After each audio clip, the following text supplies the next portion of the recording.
So sa araw na to, ang DIY natin papanoorin ay tungkol sa kalan na gawa sa kalderong luma.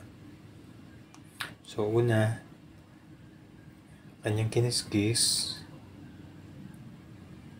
Pangalawa ay tinanggal nito ang kanyang hawakan at ginuhitan nito sa pamamagitan ng skwala para sa kanyang pinakabuksanan.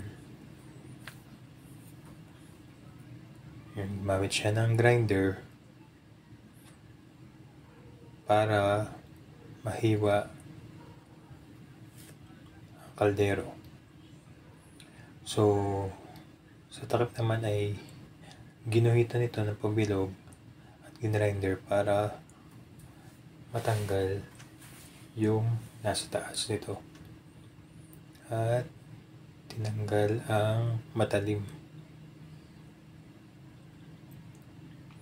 So, pinatong ito sa taas at kanyang pinagsama gamit ang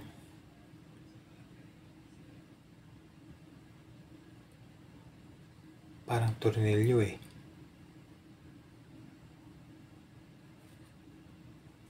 Ayan.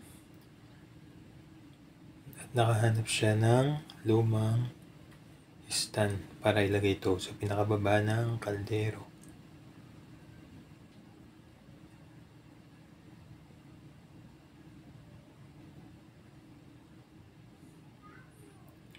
So pagkatapos nun,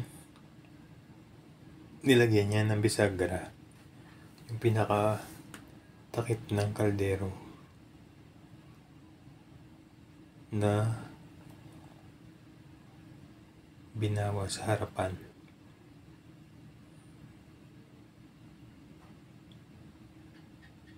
At nilagyan niya ito ng tornilyo para may kabit ulit.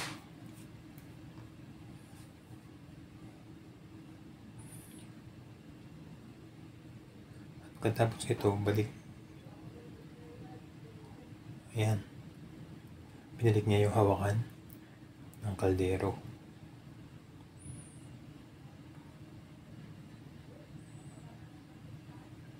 Para kung sakaling ililipat yung kaldero, hindi ka mainitan.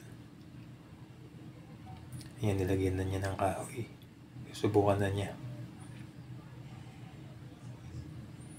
Ayan, ang ganda ng kaldero na kalan. Ayan, kung mapapansin nyo,